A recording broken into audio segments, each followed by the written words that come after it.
Mazuva ose inimaka tendeka isheche iwo mazuva ose tenzimaka tendeka isheche makatendeka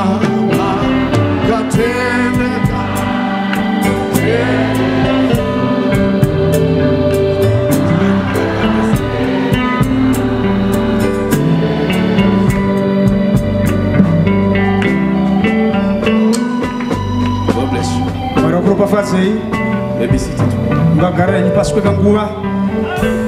Sharon, did you send the link?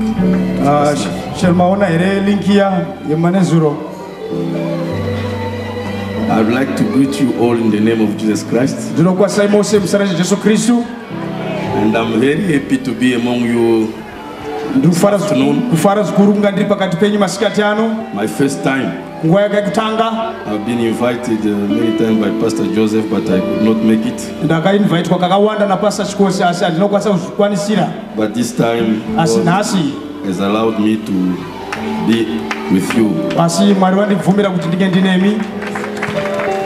And I want to let you know that I'm very, very happy to be here. As I came in and when I look at the tent from the outside there, I got shocked. I said, this is a very big convention. We used to see this kind of tents in the photos of Brother Branham meetings. May God richly bless you.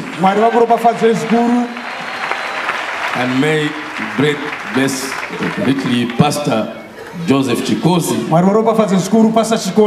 a great friend of mine. I met him for the first time in 1991 in Canada. And I've learned to appreciate him and to love him. When I heard him preaching, I realized from that time that I was not a preacher.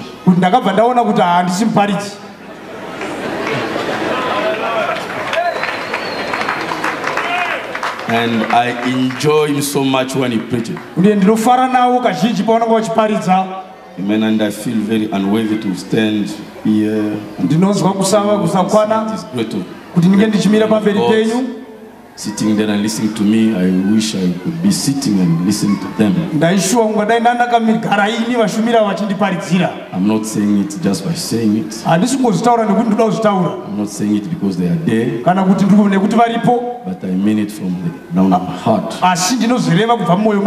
Amen. But I have to obey Pastor. And I want to thank him for the confidence he put in me to let me speak. I believe that you're going to pray for me. I am a French-speaking guy. So my English is very poor. So don't catch what I'm saying. Try to catch what I want to say. Amen. And I believe that God is going to help me. Can we stand?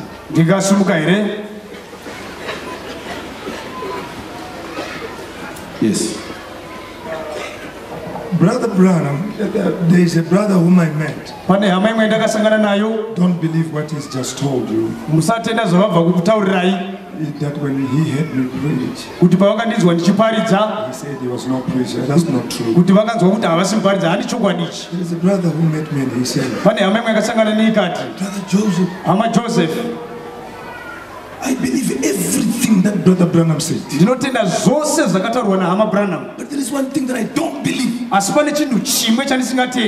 matter what anybody says, I don't believe.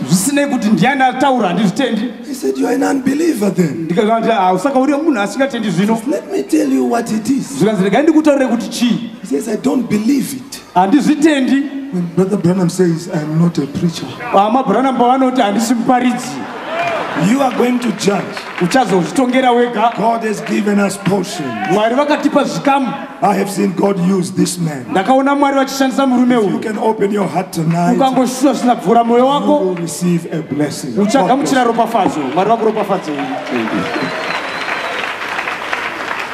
I thought the deacon would stop him.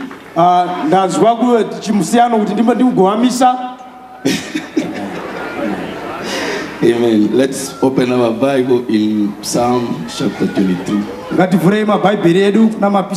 Chapter 22. 23.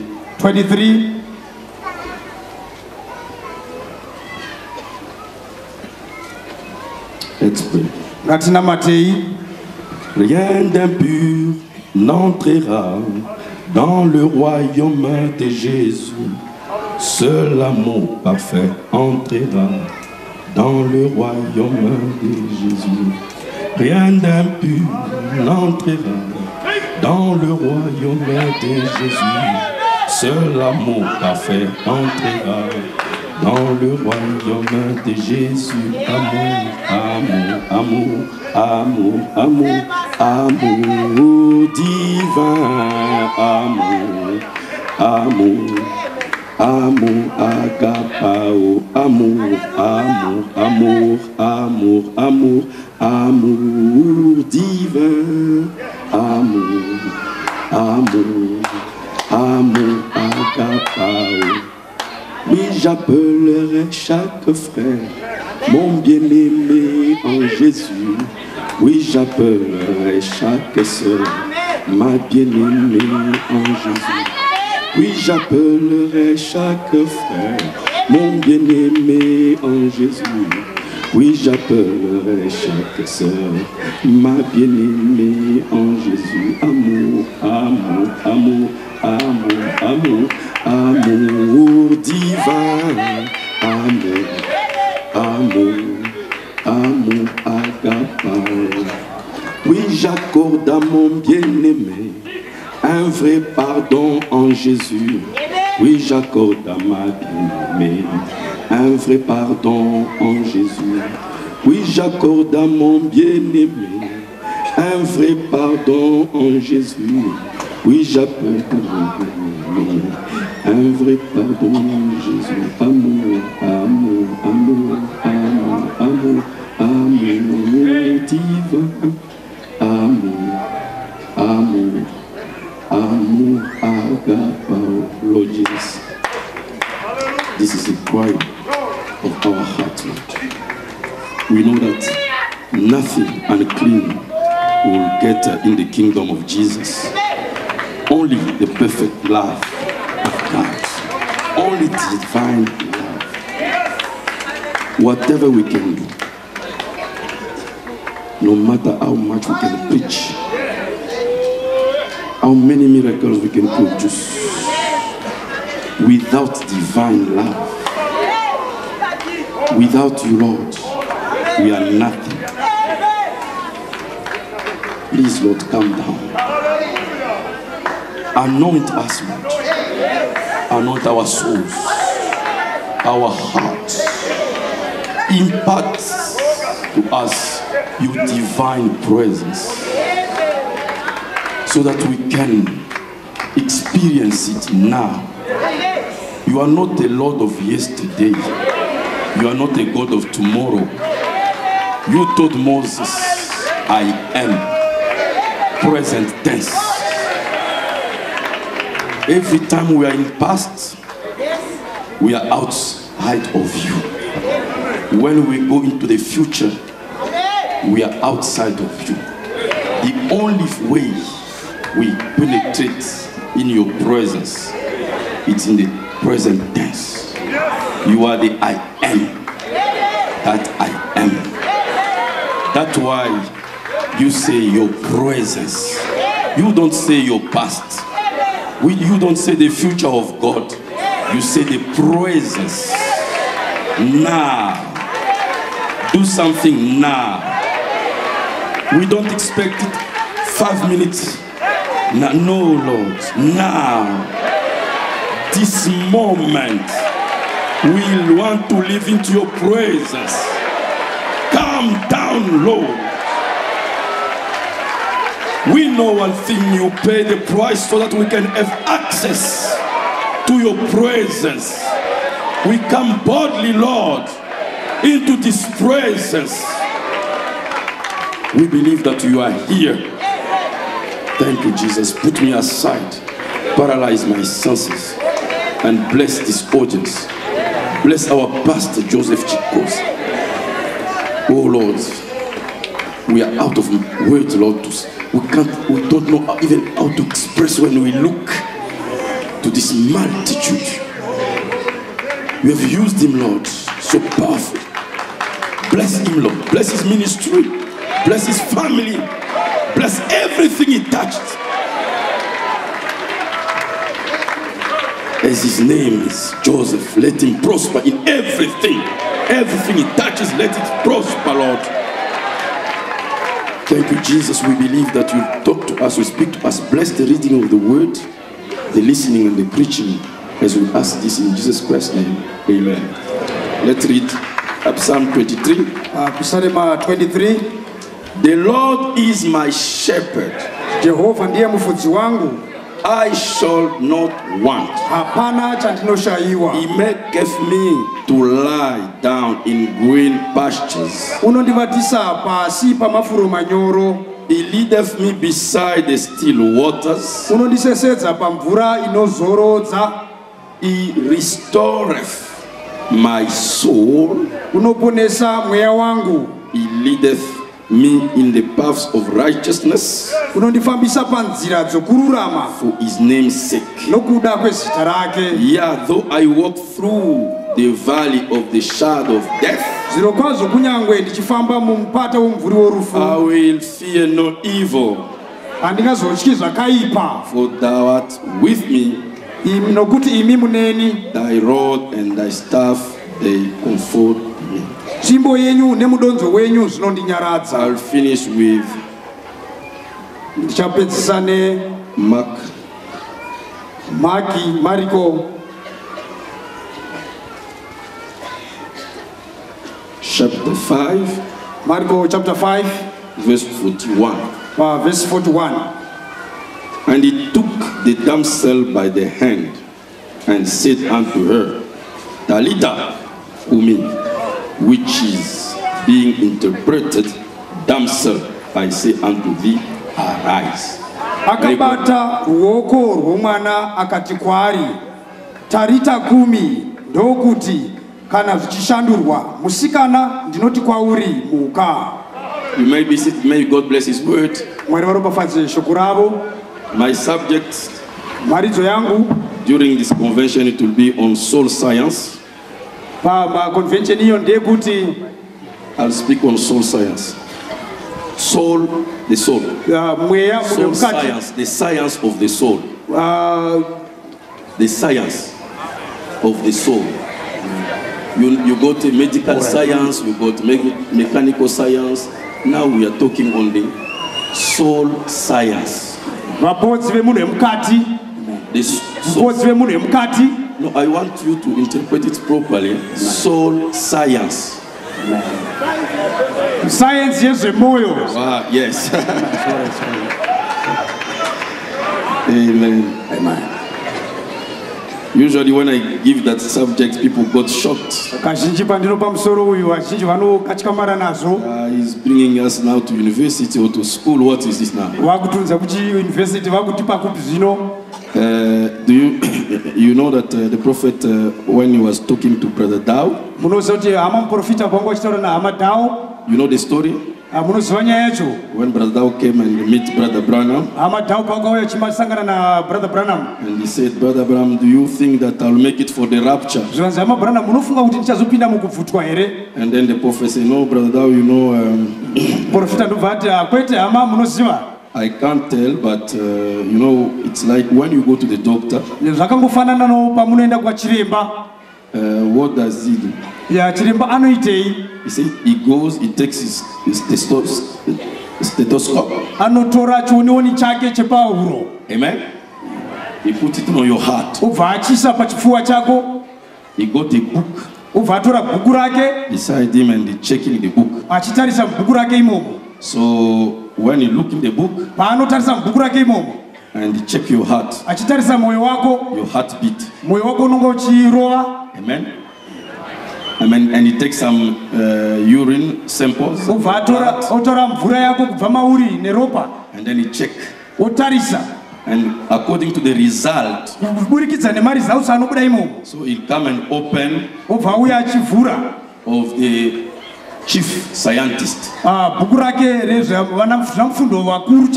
And you look the result according to the book that was written by the chief scientist. He'll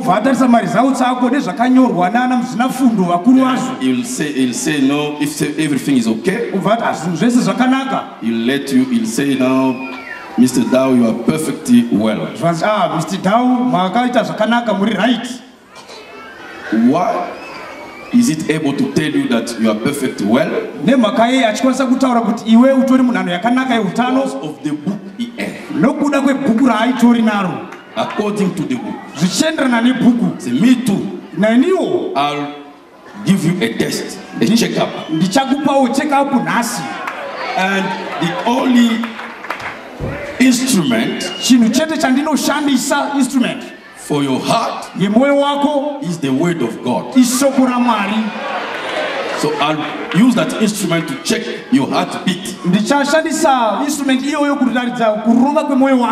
Do you believe in the Lord Jesus Christ? Say, yes, I believe with all my heart. He said, from the time I heard you preaching, Brother Branham, I walk behind you. And I believe everything you say. From that time I've been doing all my best to live a correct life. Then the prophet said, then I said, then according to the head specialist, the chief operator, the chief doctor of eternal life, says, you have passed from death unto life and shall never come to the condemnation. Amen. Then he said, when I heard you preach on the name of Jesus Christ for the water baptism, I walked just behind you. And then I said, seems to me, this is the prophet talking to Brother Dow, seems to me like your heart's beating pretty good. I believe you are spiritually able now. He said, wonder if there would be when the rapture comes, can I go into it, Brother Branham?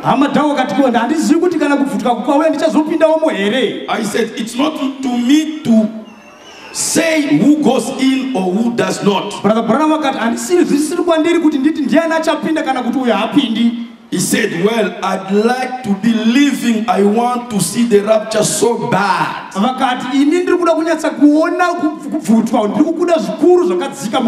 This is when I got my title. I said, all right, let me see what the science book says here.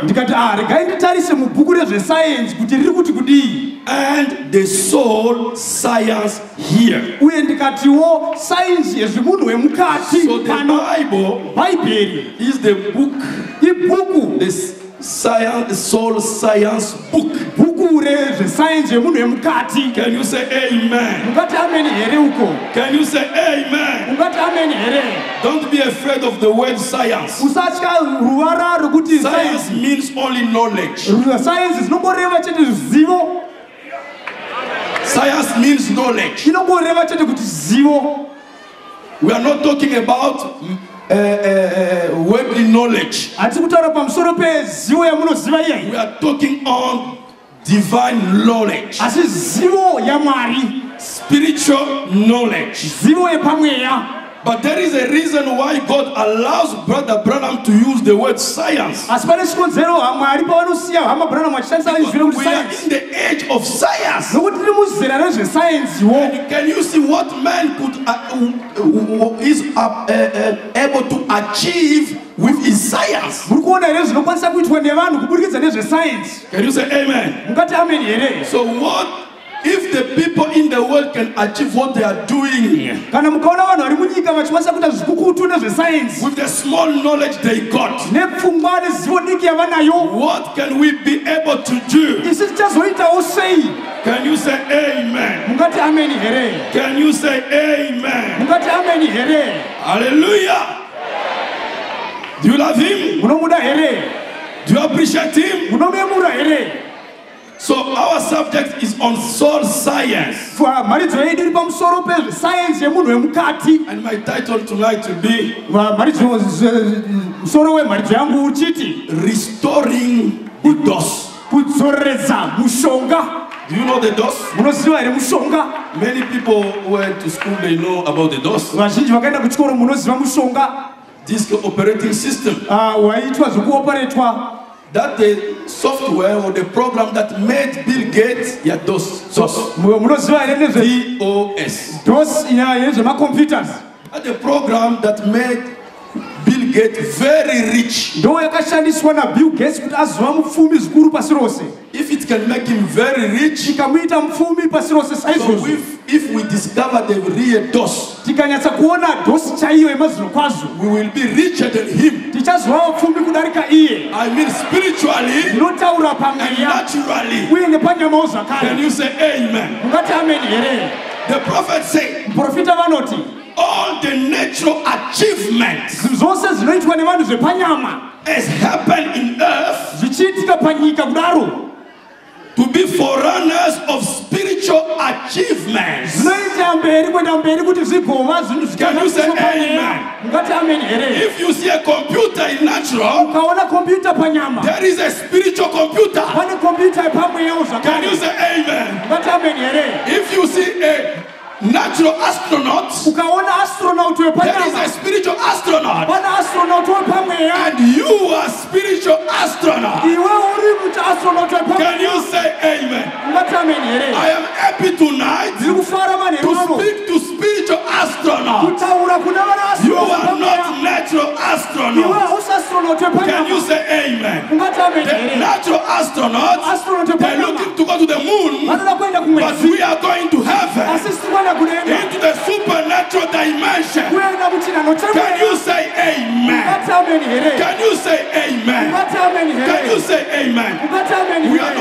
We are not going in that sphere tomorrow. Now we want to get in it now. Can you say amen? Can you say amen? Can you say amen? I said in my prayer that God is present tense. We are spiritual astronauts. Do you know that the rocket is the only vehicle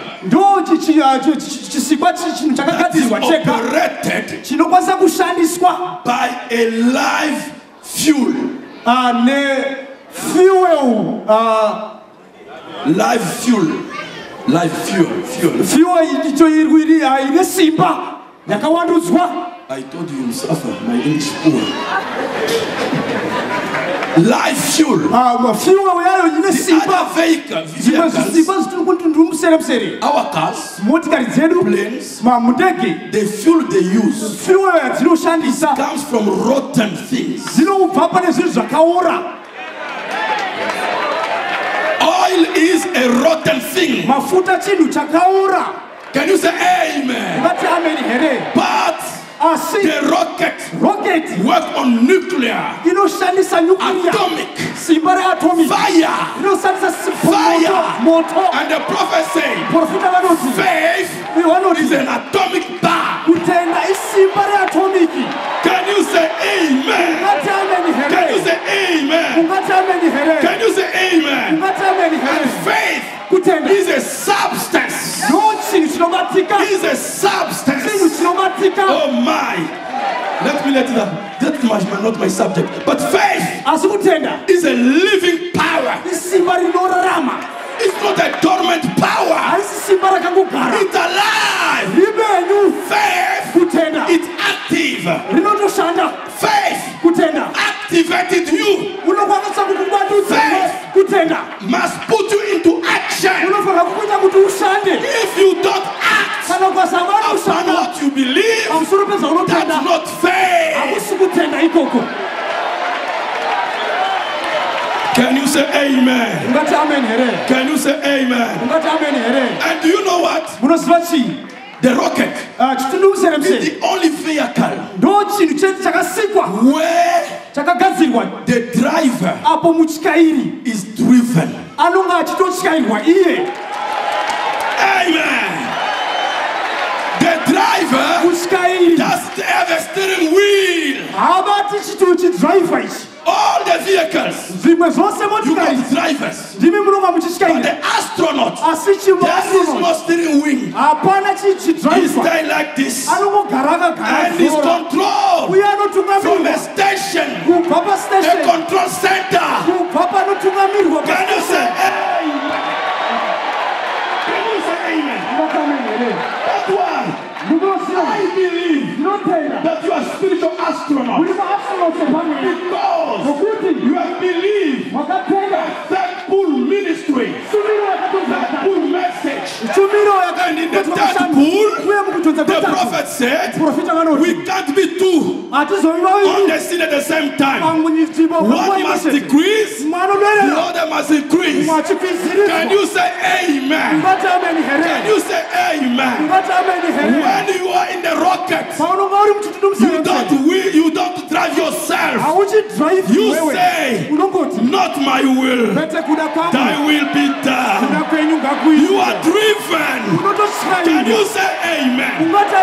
Can you say amen?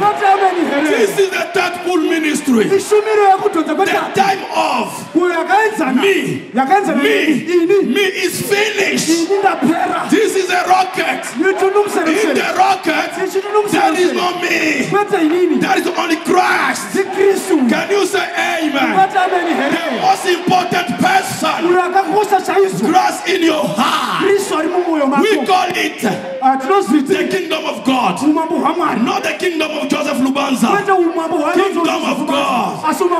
Because you are spiritual astronauts. God is leading you. Can you say amen? Can you say amen? Do you love him? You may be seated.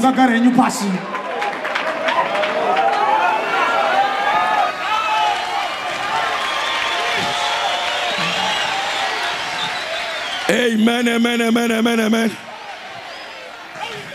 So now, because you're spiritual astronaut, it doesn't depend on you. It depends on someone who's leading you, controlling you. Everything is in your hands. So no worries.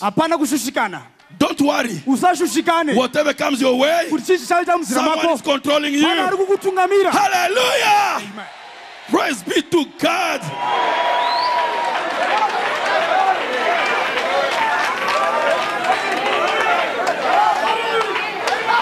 Amen. Listen to this. This is beautiful. Science is going to find God before the preacher does. If we don't watch it. In his researches.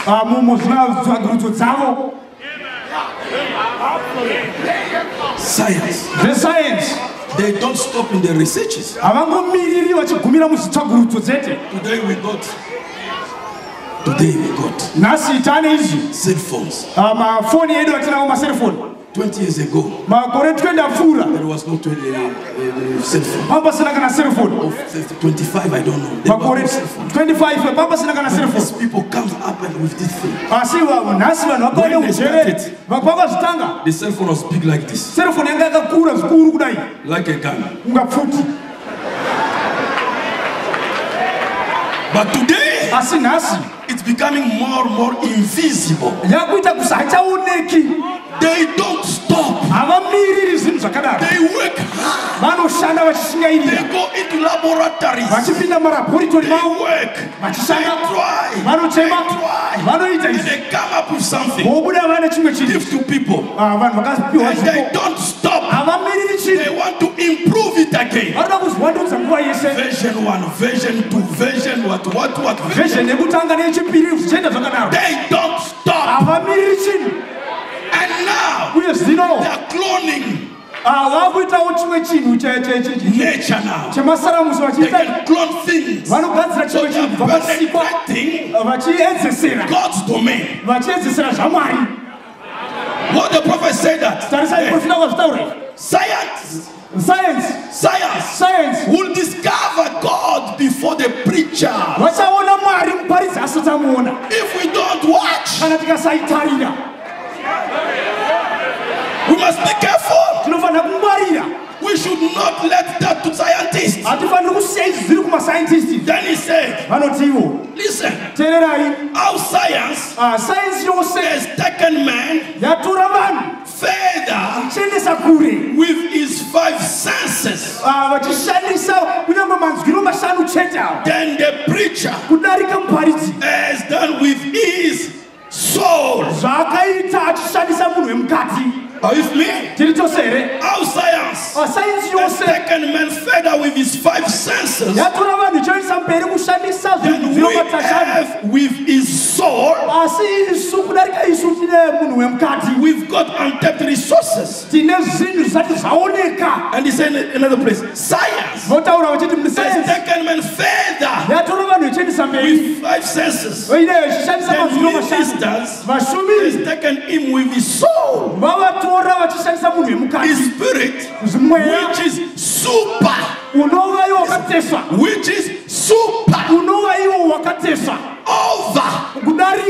is science.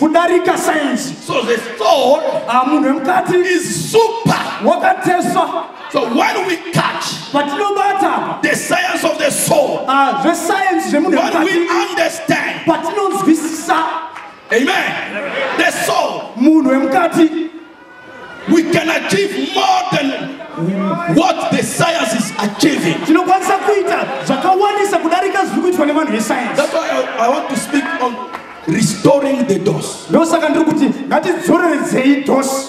Since the prophet said every natural achievement, it's a symbol of spiritual. So when I look at DOS, in science they call it disk operating system. So I prayed over it. Lord, I believe that what the prophet said is true. But what DOS can represent into spiritual. Then I come, this is me, not the prophet. Then I look at it, I say divine operating system. Can you say amen? Can you say amen? So we are going to talk on restoring the divine operating system. Can you say amen? God has a way of operating. And God has set up everything on systems. Solar system, digestive system, circulatory system. Everything is on systems. Can you say amen? A system is an assembly of things that can work without the physical presence of the owner. Once they set up the system starts operating itself. Can you say amen? Can you say amen? That's why God doesn't come down every day. pump your heart. No, he set a system so that your heart can work. Can you say amen? Can you say amen? Can you say amen? Everything is set up on system. My. God got a system. That's why the prophet said, when people organize and they become a denominational system, they are dead. You can't stop anymore that system. Can you say amen? Can you say amen? So when God set up a system, it operates. Can you say amen? And we must have a operating system. A divine. So I would like to project something before we go further. Is it ready? Okay, the prophet said, when we speak on who I am, the prophet said, when you go home, it's in the battle, greatest battle ever fought. When you go home, sit down and draw 3 little rings. The first is the body, which got 5 senses. See, taste, touch, smell, hear. Can you say amen? And the second, I'm just reading greatest battle ever fought. The second part is a soul, which got 5 senses. Imagination, conscience, memory, reason, affection. We just leave it like that. You don't correct the prophet. Amen? Amen. Second, then we got the third part, which is spirit. And the spirit got only one sense, which is free will. You will, your faith, or unbelief. Let's say praise the Lord. Let's applaud for the prophet. We are happy to have a prophet. Can you say amen? So we met people say, no, you know, there is a mistake in the message. No, don't believe that. God doesn't make mistakes. He doesn't his prophets. Neither is prophet. If you see something that looks like a mistake, it's not. God knows why he put it there. There is a reason. Just pray, and God will let you know why he let it there. Can you say amen? And you notice that this was before 1963. Before 1963. You check all the message before 1963. This is how the prophet used to put it. And when you go in the Bible, this is the way Peter put it. This is the way Paul put it. That's why Paul said, we know in part.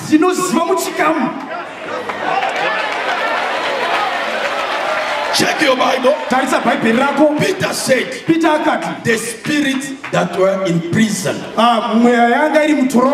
That's what the verse say. But William Branham, when he started preaching, the souls.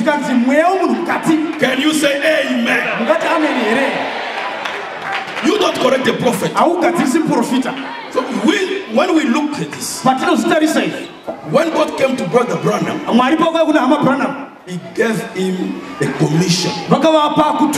He said, your peculiar birth, because you were born to bring a gift of divine healing. If you bring people to believe you, sincere when you pray, you stand before you. Then the prophet doubted. He said, no, I don't have education. How that it will happen? And that's when he said, I will give you signs. The first sign, the first pull, you will take hand of milk and you will read the sickness in the other hand. You see, the first pull is contacting the body, the outer court. Can you say amen? Then if you keep it sincere, you come to know their thoughts. Can you say amen? So his God is moving from the outer court to the holy place. Can you say amen? And then the prophet, and he told the prophet not explain it to people. And when the prophet started explaining, because of the pressure, are you with me? God came and corrected him in the vision of the tent. Say, I told you not to explain. And the way he showed it, he showed the prophet fishing. And the angel was teaching the prophet how to fish. And the prophet was there to fish the big rainbow trout. And he was trying to show him how to do it. And he said, don't explain. And then the prophet, when the angel went away, ministers came. Started again to explain. And he said, when he wanted to show them how to do it, the line came around him. The line was entangled. And the line means the teaching. So the teaching was confused around himself. Then he was now battling. And the angel told him, I told you not to explain. And he showed him the tent. So now, look here. When the prophet was preaching the seventh seal, and he came to say in that seal, oh, glory to God in the highest. I'd make a mistake if I was not there when he came. I would never be the same anymore. When I saw it, do you remember? Can you say amen? When I used to say the inner conscience and this and that, when I was trying to explain to put a lacet in the little shoe, I will never be the same again. Are you with me? And when you check from that time, from that time, after 63, because you know what? When the prophet was trying to explain, so God being very wise, he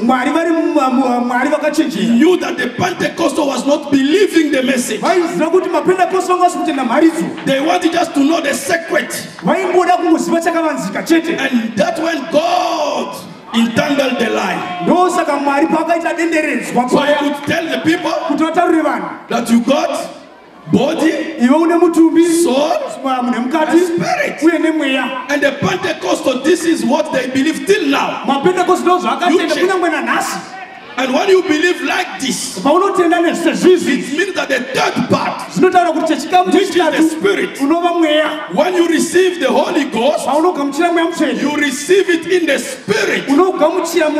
So they were praying now to receive the Holy Spirit in their spirit, and they received that baptism. They got anointed in their spirit, and they became the false anointed ones. Can you say amen? And they were producing miracles, signs, and they left the prophet.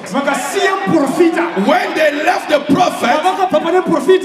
prophet preached it on the present stage of my ministry. Everybody has left me, but God was happy because He knew that it was your time to come. It was the time of the bride. Can you say amen? And at the seventh seal, He came and correct the prophet and checked after 63. The prophet was saying now, you got a body, a spirit, and the third part is the soul. Can you say amen? Can you say amen? Let's say amen. Do you love Him? Do you appreciate Him? Who I am. Who am I? You must know who you are. The prophet said, when the men fell in sin, he forgot, he became unconscious of who God made him. Can you say amen? Men became unconscious. Men forgot who he was, where he came from, and what he was here for. Can you say amen? That's why in this last message God spoke about the restoration. God said He will restore all things through Malachi 4. This message is not making you a believer. This message is not making you a son and daughter of God. This message is restoring you back to who you are. Can you say amen? The message of restoration. Branham didn't bring a new thing. He's bringing us to the Bible, back to the Garden of Eden, back to the original fellowship, back to who you are. Can you say amen? Can you say amen? There is power in you knowing who you are.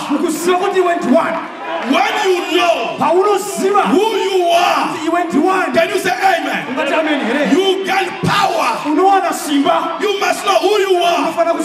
Can you say amen? Can you say amen? One day in our country, our former president, one day his son called him from the port, city port. Said, I need some money to clear some customs here. Then Mobutu said, who is calling me? No, Mobutu Kongolo. Who? No, Mobutu Kongolo. Who?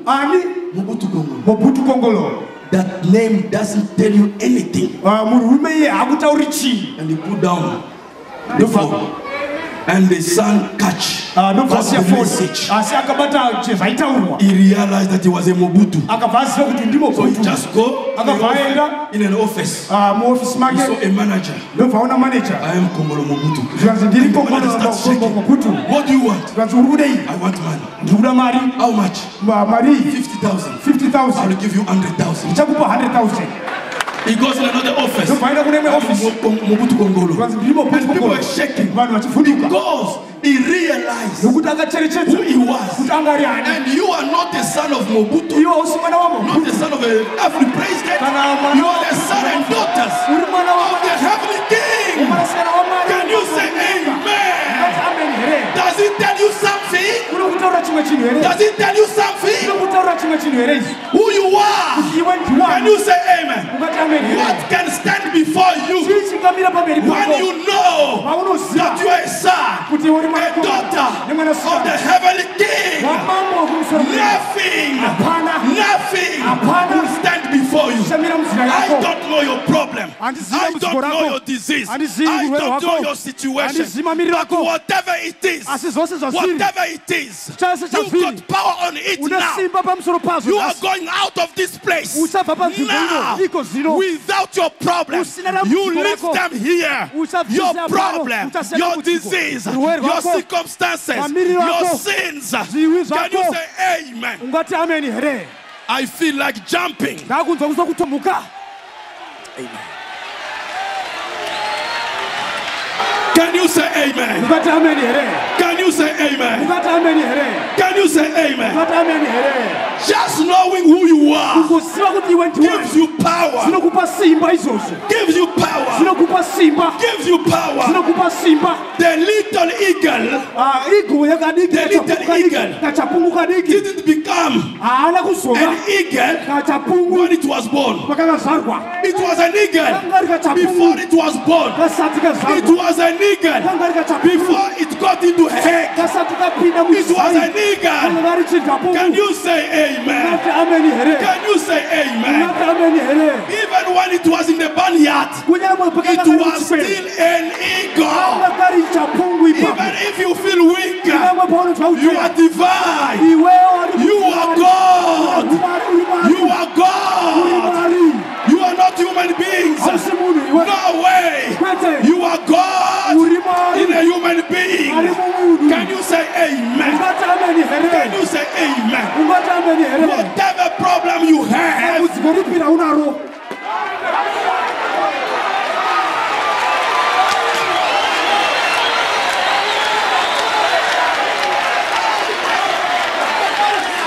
but can I tell you the truth and show you?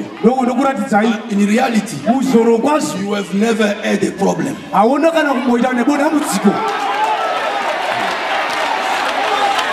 Whatever problem you think you have, it's a lie. You have been living a lie.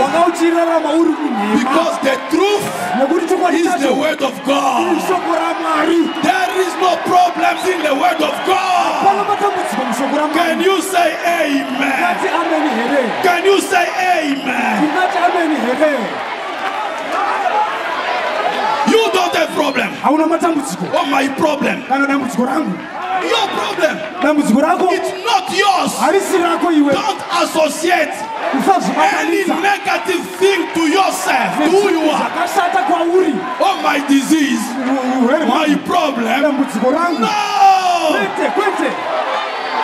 Say this problem. This problem. It's trying to upset me, but I know how to deal with it. Can you say amen? When you disassociate yourself from the problem, it loses power. Amen. Amen. Amen. Can you say amen? Can you believe it? Can you believe it? Once you disassociate yourself who you are from your disease, that disease loses power over you. And tonight, God asks you to break the power. Break the power of that disease, of that problem, of that circumstance. Break the power. Break its power. Don't never say my problem. Never confess that. Never confess that. Can you say amen? Never say my circumstances. You don't have circumstances. That devil's circumstances. Can you say amen? Can you say amen? Now say, if it's your circumstances, are you happy with it? Are you happy? So if you are not happy, then it's not yours. If it's yours, you must be happy. So it's not the circumstance of someone else trying to put them on you. Can you say amen? Can you say amen? Yes, sir. Yes, sir. Yes, sir.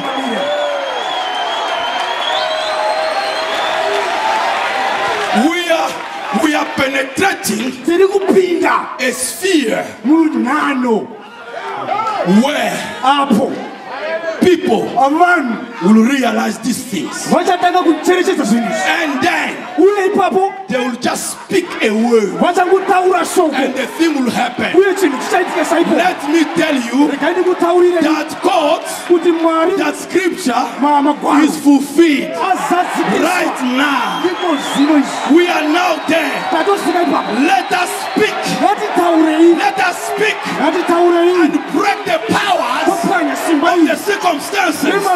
Let us speak and break the powers of diseases. Let us speak and break the powers of sins. Hallelujah. Amen.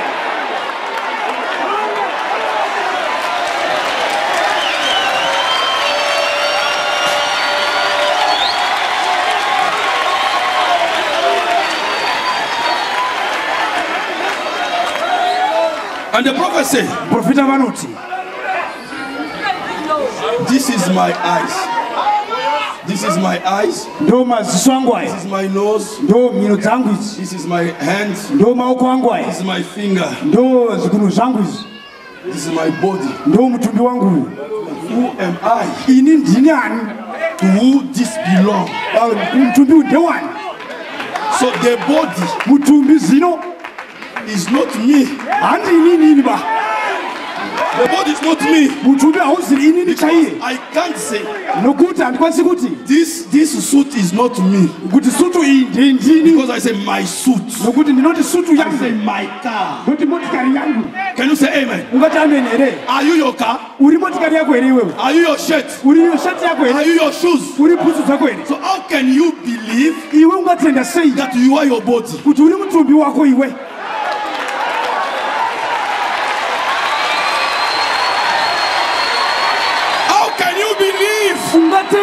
That you are a body. Then if you believe that you are a body, which body do you want to be? Because you've got many of them. Earthly body, glorified body, theophanic body. Which body are you? You are not your body. You are not your body. Start disassociate yourself from your. Can you say amen? Can you say amen? Can you say amen? Can you say amen? Can you say amen? If my shirt is dirty, I'm not dirty. I'm not dirty. So if my body is sick, I'm not sick. I'm not sick. I'm not sick. I'm not sick. You are not sick. You are not sick. You are not sick. You are not sick. The body is sick. The body is sick, but not you.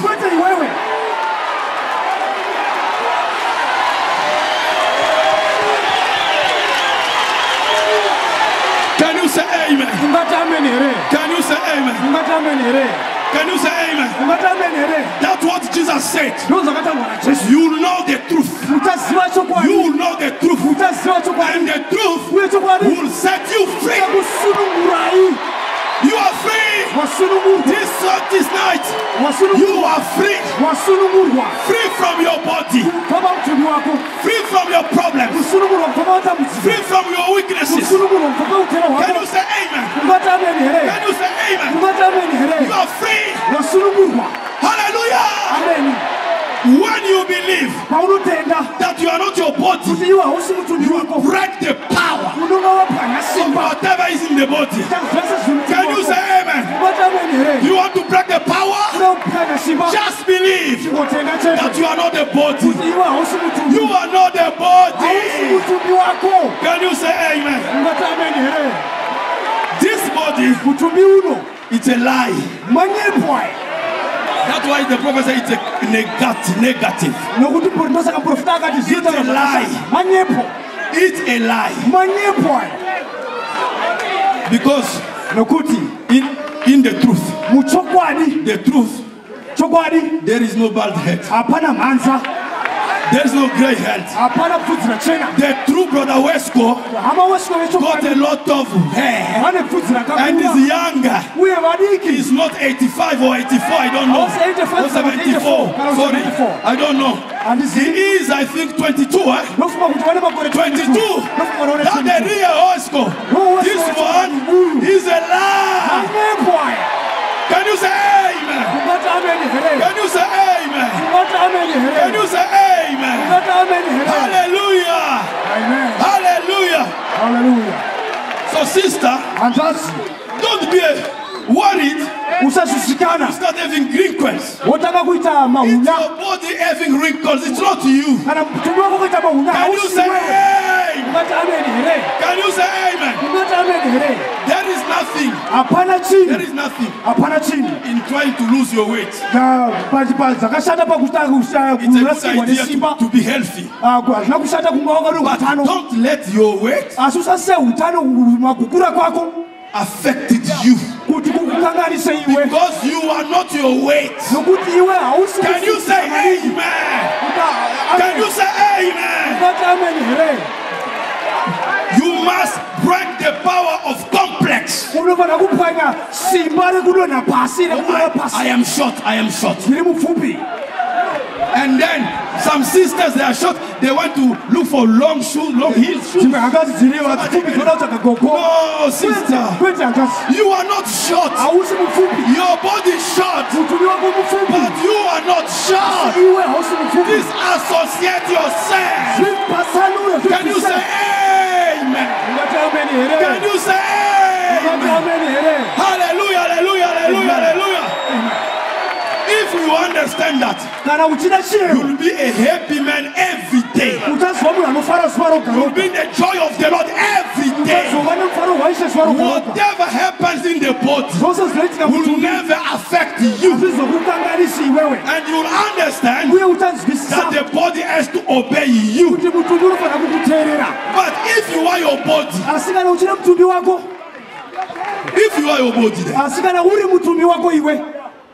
you finish.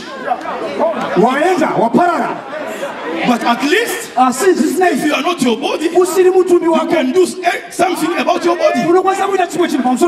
Since I am not my shirt, and my shirt is dirty, I can wash it. So same thing with your body. If you are sick, can you say amen? You can create, hallelujah, your health. Praise be to God. Praise be to God. Can you say amen? Can you say amen? Do you love him? Do you appreciate him? Do you appreciate him? Let's approach the Lord.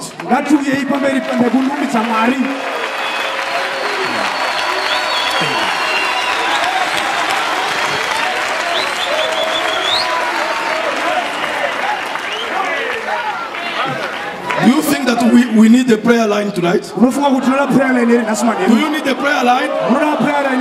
Hallelujah! Amen. Praise be to God! Yes, sir! Speak!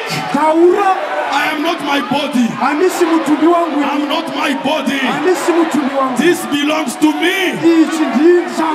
That's why when you die, actually you don't die, you just change the dimensions.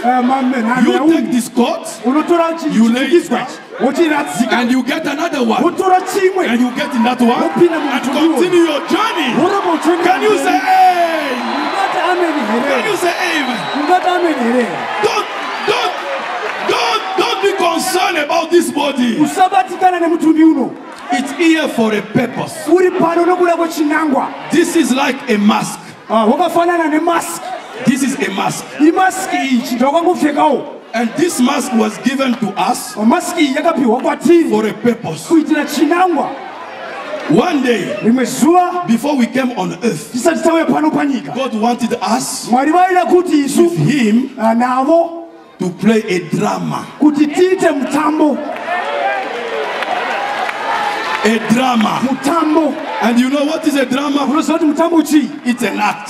Kuita, kuekita. People act. Vanhu vanoita zvekuekita. They act like some people, but they are not. Vanoekita saningi asi haasiri iye. Actors. Kuekita. So God said, I got an idea. Mwari vakati ndine mapfungwa dzimwe I pfungwa. got a something in my mind.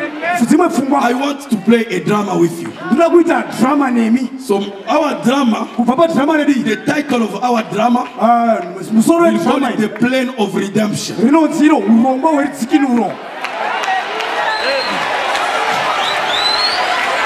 Can you say amen? Ungati amen here. Can you say amen? Ungati amen here. And in his great mind, Mupfungwa dzawo huru. in his great spirit, Mumweya wawo. Elohim, we were there as attributes. Elohim vanga varimo nezvizenga. So he said, Vakati ivo. so the drama will be called the plan of redemption. Drama iri ichazonzi urongwa hwerudzikinuro. And me, Ini I will have a play. ndichazova nechikamu. I'll play Ndichazoitawo chikamu changu. the redeemer. Ndiri mudzikinuri. I'll play Ndichazova the creator. musiki. I'll play Ndichazova the great physician. mupodzi mukuru. I'll play Ndichazova the savior. muponesi. Can you say amen? Amen. I'll play Ndichazova the comforter. munyaradzi. Can you say amen? Amen. Then he said, Obva ati if I have to be a great physician, kana ndichazova mupodzi mukuru I need some sick people. ndinoda vanhu vari kurwara. So you guys, Imimi vanhu you'll play muchazova sick people. vanhu vacho vari Can you kurwara. say amen? Mungati amen here. Can you say amen? Amen. You are not sick. Hausi kurwara. If you are sick, you are just playing a drama. Kungoitawo drama Can you chete. say amen? Mungati amen here uko. Can you say amen? Mungati amen here uko. If I have to be a savior, Kana ndichazova muponesi. you'll play a play Iwe uchazova mutambo of a sinner, wemunhu a wemutadzi. prostitute, Wechipfeve. a drug dealer, Munhu anoita a zvemazvo. crook, Munhu a criminal. uchazova tsotsi. Can you say amen? Mungati amen here. Can you say amen? Mungati amen here. Do you believe it? Munozvitenda here. Do you believe it? Munozvitenda here. Then we said, no, no, no, no. Tobva tati kwete kwete kwete. Because in him, Mwavari we were perfect. tanga takakwana. We said, we can't go and become sinners. Hatingaendi kuti zvinhu zvanga Say, kuekita my ndivatadzi. friends, Vanzishama. if you refuse to play, Ukaramba kuekita. our plan of redemption won't be fulfilled. Saka kukupla murongwa werudzikinuro We said, no. hauzozisikiswi. Which guarantee Zvikanzi You give us ipi yamunotipa that if you lose us, yekuti kana mukarasikirwa you get us back? muchazotidzosera. Say, no, I'll pay the price. Zvikanzi handichabhadhara I'll mubhadhara. die for you. Ndichazokufirai. I did this. I said, no, no, that's not enough. Zvikanzi aiwa hazvina kukwana izvi. Okay, what do you want? Zvikanzi muri kudei. No, what we want, Zvikanzi zvatiri kuda because you are a great rainbow in circle. nokuti muri muraraungu wakadenderedzwa. What we want, Zvatiri kuda you chaizvo. cut the rainbow in two. Toda kuva nemuraraungu muchikamu chipiri. You keep one part, Munozotora chimwe chikamu. and the other part Chimwe chikamu you put in us, mozoisawo matiri. so that without us, Kuti nokuti you pasina are isu incomplete. hamuna kukwana. Without us, Pasina isu you are not God. hamusi Can Mwari. you say amen? Mungati amen Can you here. say amen? Mungati amen here. That's why when he put the rainbow in our hearts, Ndosaka pakaisa muraraungu mwoyo we say medu. now we are ready Zvikanzi to go zvikagadzirwa. and play the drama. Nekuti tinoekita That's drama why yedu. when you look at the rainbow, Ndosaka muchitarisa you just muraraungu see half of it. munozoona chikamu Where is chidiki. the half? What half? Chimwe chikamu In chiri the half. chiri mukati In the medu. heart. Chiri mumwoyo. Can you say amen? Mungati amen here. Can you say amen? Mungati amen here. So he said, when you go and play the drama, Zvikanzi pamunoenda kunoekita drama play it properly, nyasai kuekita nemazuru kwazo so that the devil won't know kuti satani asaziva that it's a play. kuti hamutambo zvawo. So when you lie Paunonyepa properly. nyasa kunyepa When you zvemazuru. sin Paunotadza properly. nyasa kutadza. Can you say amen? Mungati amen here. So he said, no, the only way you can play properly, nzira basi yaulokwanisa you kuita must forget your position. unofana kukanganwa nzvimbo yako. We were behind the curtain. Takabva taiswa kuseri You know the drama when before they come, vasati vauya all of them pamberi are behind the curtain. vanonga vari kuseri They kwechidzitiro come with their suits, proper suits, ndobva vauya vakapfeka masutu but they change behind the curtain. asi vanga vashandura vari kuseri kwechidzitiro. So we came with our theophany. Takauya hatisina We mutumbi left wekudenga, our theophany behind the curtain. takasiya mutumbi wekudenga kuseri kwechidzitiro uko. And we come in this cloth, Ndobva this mask. takapfaka masiki We ino, put on this mask of sin. takaisa masiki ino yechivi, And we forgot everything because we bypassed our theophany. takabva takangana zvese nokuti takachirika mutumbi wekudenga. Can you say amen? Ungati ameni So here. we come with this mask, Ndobva tava takapfeka masiki ino play. yekuti tigotamba a part of sinners, chikamu chemutadzi, part of sick people, chikamu chevanhu but it vanorwara, was a play. asi ungori mutambo. Can you say amen? Ungati ameni here. When you see an actor Pamunoona muekita playing a fool, achiita it sebenzi, is not a fool, hasi sebenzi kana it's an act. kungoekita You hake. do, Iwe it's an act. unomoti Can you mutambo. say amen? Ungati ameni here. And then he start bringing the actors from Adam, Vatanga kuunza maekita Noah, kubva pana Abraham, Abraham. Noah, Abraham. And now Niko zvino we are at the end time, tasvika panguva the yekupedzisira, end of drama. pakupedzisira kwemutambo. The drama is finished. Drama raakupera. Can you say amen? Ungati ameni here. Can you say amen? Ungati ameni And here. when the drama finished, Drama the parinopera, actors goes beyond the curtain. vatambi vanoenda kuseri They kwechidzitiro, put out the mask of vanobva actors vabvisa and put them chidzitiro, proper clothes vobva vapfeka hanzu because the dzakaipa. act is finished. Nokuti mutambo I want wapera. to tell you now, your act is finished. Mutambo wapera. Can you say amen? Ungati ameni You here. are no more sick. Hausiri You kurwara. are no more sick. Hausiri kurwara. Can you say amen? Ungati ameni here uko. Can you say amen? Ameni here uko. It was a play. Wanga uri mutambo It chete. was an act. Wanga uri mutambo chete. Refuse it. Ramba Say, izvozvo. I'm not sick. Ine handisi kurwara. I'm not my body. Handisi mutumbi wangu. I'm not this body. Handisi mutumbi uyu. Can you say amen? Ungati ameni here. Can you say amen? Ungati ameni here. Do you love him? Unomuda here. Do you appreciate him? Unomuyemura here. Let's come back to that. Ngatidzokei padenderedzwa iyi. Amen. Say praise God. Kuti Mwari ngarumbiswe.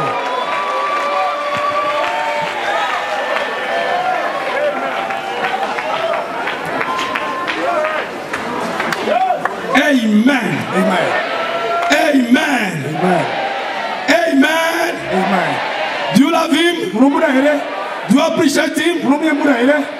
That's why God doesn't take you responsible of anything that happened in the body. Ndosaka Mwari vasikakutori nemhosva yezvinhu zvose zvinoitika mumutumbi. Because Nokuti sometimes you hear things you don't want to hear. nokuti dzimwe nguva unonzwa zvinhu zvausida kunzwa. I was at the hotel there. Ndandiri pahotera I complained with them ndakanyunyuta about kwavari. some music that was going there. Ndandichinzwa mimhanzi yanga ichirira I ipapo. could not help to stop my ear from hearing. Handina kukwanisa kumirira kunzwa zvinhu I zvakadai. didn't like the music, Handina kufarira mimhanzi iyoyo. but I was still hearing it. Asi ndaingounzwa zvakadaro. So God can't condemn me for that music. Mwari havangandipomeri nokuda kunzwa mimhanzi yakadaro iyi. God doesn't condemn you for everything that happens in your senses here. Mwari havakupomeri nezvinhu zvose zvinoitika mumanzwiro ako Don't mashanu. believe the devil. Usatenda Satani. Everything that happened to the body, Zvose zvinoitika oh, it kumutumbi happened to me. zvakaitika kwandiri. No. Kwete. Can you say amen? Ungati amen here. Can you say amen? Ungati amen here. Do you love him? Munomuda here. Do you appreciate him? Munomuyemura here. So we move to the spirit. Toenda pamweya apo. We move to the spirit. Toenda panhano yemweya. That mental part, the mind, Ndo pfungwa idzi. reason, Kufunga. affection, Manzwiro. memory, Ndangariro. imagination, Nekufunga. conscience. Ndangariro dzemune mukati. This is what they call your intellect. Ndo zvavanoti izvi pfungwa dzako dzemunhu dzepanyama. This is your intellectual part. Ndo chikamu chepfungwa ichi. Your mental, Zvinhu zvaunofunga. Chikamu chepfungwa. and the prophet said, Profita vanoti. do you love him? Munomuda here. Do you appreciate him? Munomuyemura here. You know, some people doesn't like when we say, Vamwe vanhu havadi zvatinotaura. Zvatinotaura kuti muprofita vanoti. they want me to say, Brother Joseph Lubanza says. Vanoda kuti nditi hama Joseph Lubanza vanoti. No, we like when Brother Branham says. Aiwa tinodapo panonzi hama Branham vanoti. Do you love him? Munomuda here. Do you appreciate him? The prophet said this. I was just read one thing and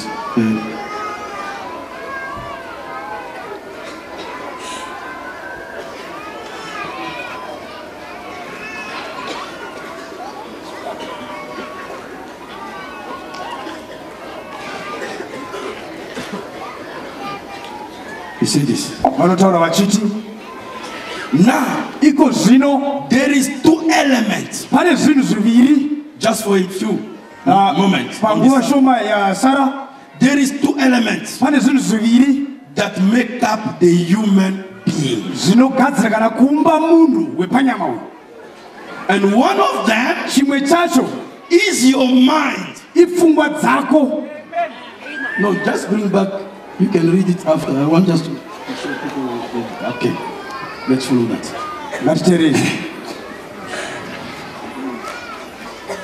He said, you got two elements. We've eliminated already this one. Huh? Now we say, there is two elements. One of them is your mind. Your mind. And the other one is your soul. And the mind is your mental thinking. Your intellectual. And your soul is a part of God that is in you. So you got two elements that make human beings. One of them is your mind, your intellect. But the other one is your soul, which is the part of God. So when God created you, he said this: let us make man in our own image, in our likeness. So that man God's talking about is your soul, the part of God. So who are you? You are not your body. You are not your mind. You are your soul. And the soul, the prophecy, is the part of God. And there is power in knowing who you are. So if I know that I'm not the body, and now the prophet said you are a part of God, your soul is the part of God, because you are a soul and a part of God. And by knowing that, are you with me? Are you with me? Are you with me?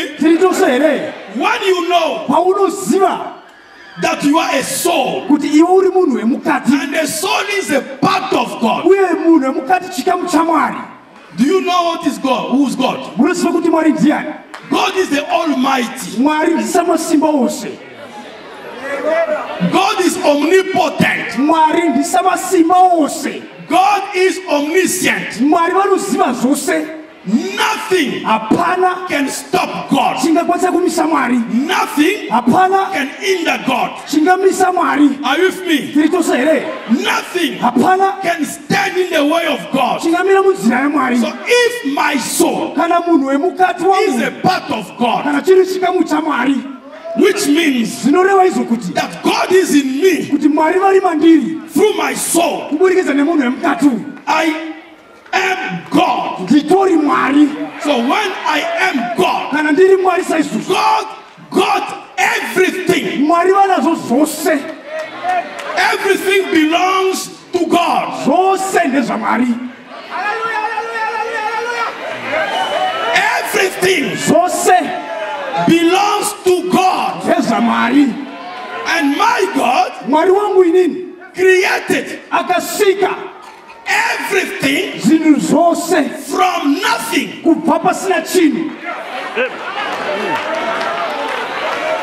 You didn't catch that. My God, our God, created everything from nothing. That means we don't need something to create something. If you reconnect to your soul, can you say amen? If you reconnect yourself with your soul, you'll start creating things from nothing. Oh, let me put it clear for you. I mean this. You can start a business without money.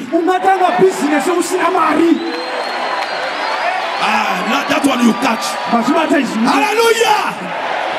God created everything from. What are you waiting for now? Tell me, what are you waiting for? What are we waiting for? You are waiting for the government. You are waiting for the job. Create. You create from nothing.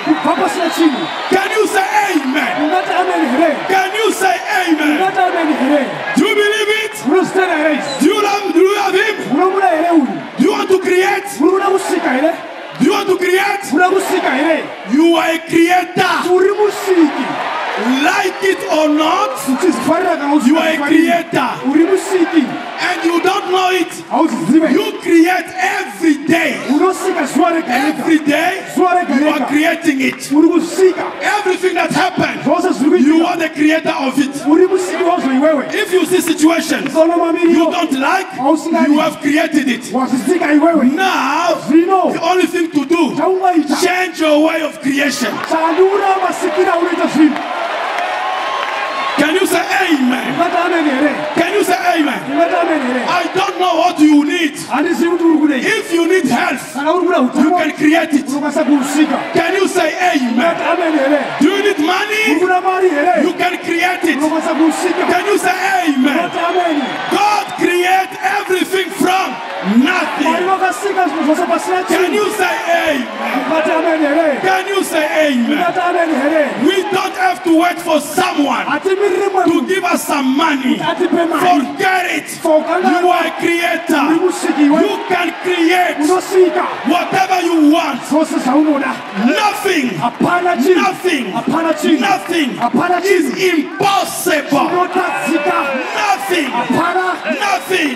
is impossible. Can you say amen? Why? Because your soul is a part of God.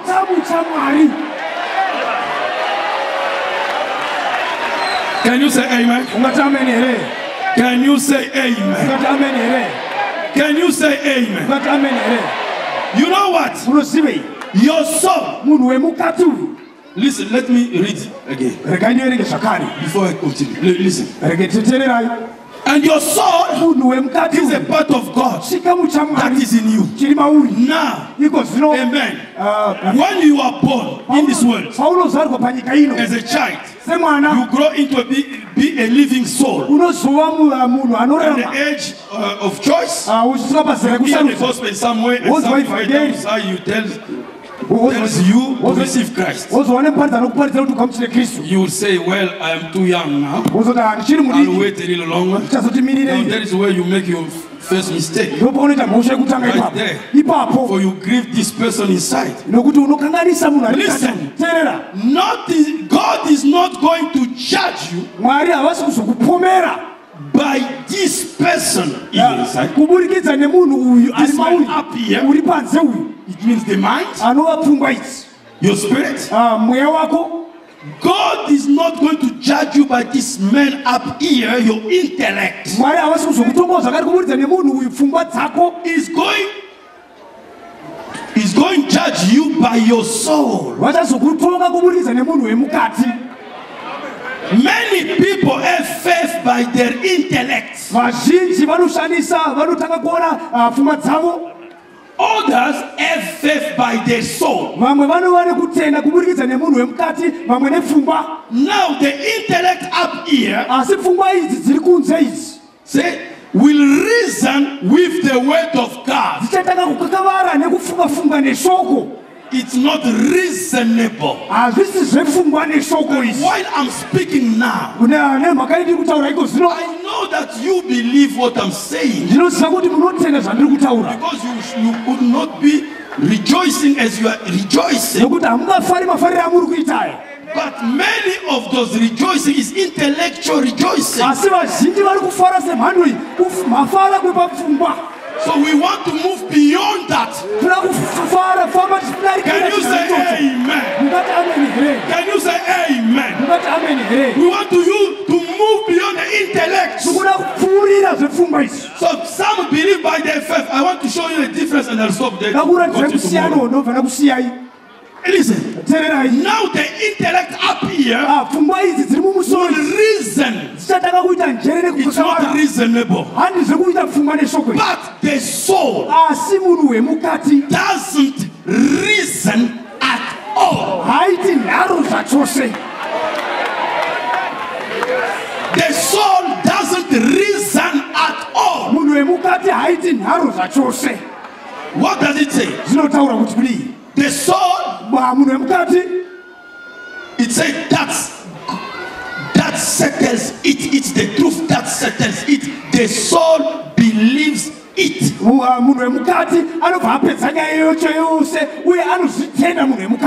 The intellect will say, I wonder, I must have been for a day gone by, that might have been for the disciples, that might have been something not for us now, because we are in a different day. But the soul says, Christ is the same, yesterday, today, and forever. No reasoning.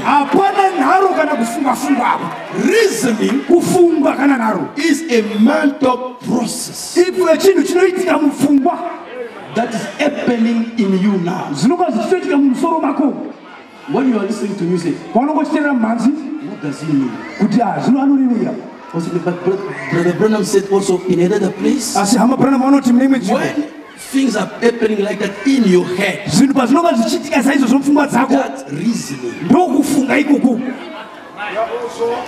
Have you come across like you hear like someone speaking into you? You don't speak loud, but in you there's like a voice, and they call it a voice in the head. And the prophet said, when God and Satan choose where to work, Satan and God chose the heart. I'll develop it tomorrow now. I'll stop it. Now you see? So when we are talking about the word, and you are trying to figure out that mental, but the soul, there is no mental, intellectual, mental thinking, intellectual thinking. Now, how do you reach? How do you know that you are in your soul? It's when you quieten your mind.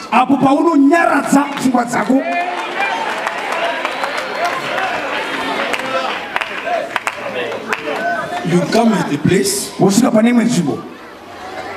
it's like you stop thinking, and then you go into a realm, and you feel like a peace that passeth all understanding. I know that you have experienced it already. If you are born again, you have experienced it. But we want to we can eat again. Asi tinakuzvidenge inudza So zvakare. that you use it permanently. Kuti ungozvishandisa zvema zvinokwa You use zvinekusinga it moment by moment every time. uzvishandise zuva roga roga. The soul is in a dimension where there is not mental thinking. Munhu wemukati chimwe chinhano pasina pfungwa kana kuronga zvinhu. That's why he said, stand still. Ndosaka ndati mira ugozorora. That's why we need quiet time. Ndosaka tichida nguva yekunyarara iyai. You quiet what? Unomira unonyarara. Your mental Kunyarara processes. zvinhu zvinoitika mupfungwa dzako idzi. That stop us from having the blessings of God. Zvinotimisa kuva nemaropafadzo aMwari. Because the soul Nokuti munhu wemukati doesn't know no reasoning. haatozivi zvepfungwa kana kufunganya kana kuronga-ronga. It's just belief. Kungotenda chete. When you believe, Paunotenda no mental, no reasoning will stop. hapana kufunga kunokumisa ipapo. That's why Ndosaka we believe that we are God, tinotenda kuti tiri Mwari, but we fail asi tinokundika to exercise or to demonstrate kushandisa kana kuratidzira our deity. umwari hwedu.